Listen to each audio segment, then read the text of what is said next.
সালমান ফারসি রাদিয়াল্লাহু তাআলা আনহু আমার নবীজিকে এক নজর দেখার জন্য তিনি সেখানে গেলেন। সেখানে যাওয়ার সময় তিনি প্রথম দিন কিছু খেজুর নিয়ে গেলেন, যা আমার নবীকে দান করার জন্য, সদকা করার জন্য চাইলেন। আমার নবী তা গ্রহণ করেন নাই।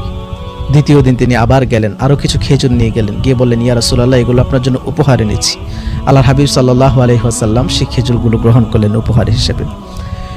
প্রিয় সুধী, আল্লাহর হাবিব সাল্লাল্লাহু আলাইহি ওয়াসাল্লামের সাথে দুটি আলামত, যেভাবে খ্রিস্টান পাদ্রী বলে গিয়েছিল যে তিনি কারো দান সদাকা গ্রহণ করেন না, কিন্তু উপহার ফিরিয়ে দেন না, দুটি আলামতই আল্লাহর হাবিবের সঙ্গে মিলে গেল।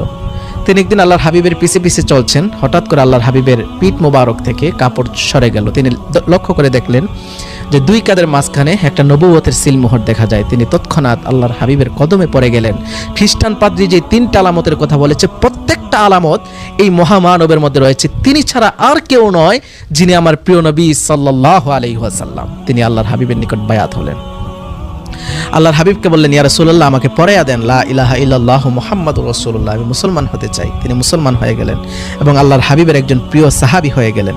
আল্লাহর হাবিব তাকে দাসত্ব থেকে মুক্ত করলেন। যা কিছু প্রয়োজন হয় সব কিছু দিয়ে তাকে মুক্ত করার পর আল্লাহর হাবিবের এত প্রিয় সাহাবী হয়েছেন, তিনি এমনভাবে ধর্ম পালন করেছেন যে রাসূলুল্লাহ নিজে বলেছেন, সালমান মিন্না ওহু আহলুল বাইত, অর্থাৎ সালমান আহলে বায়াতের একজন।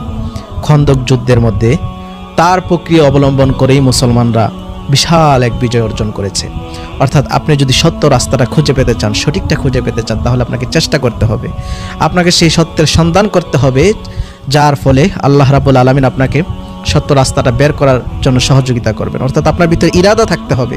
আপনার মধ্যে ইরাদা নাই, আপনার সত্যটা পাওয়ার কোনো তামান্না আপনার মধ্যে নাই, তাহলে আপনি কিভাবে সত্যের আশা করতে পারেন, সঠিকটা খুঁজে পাওয়ার আশা করতে পারেন? যদি জান্নাতে যেতে চান, যদি চান যে আল্লাহ আপনার জন্য জান্নাতের রাস্তা সহজ করে দেখ, তাহলে আপনি আজকে থেকেই হেদায়েতের রাস্তা খোঁজা আরম্ভ করে দেন।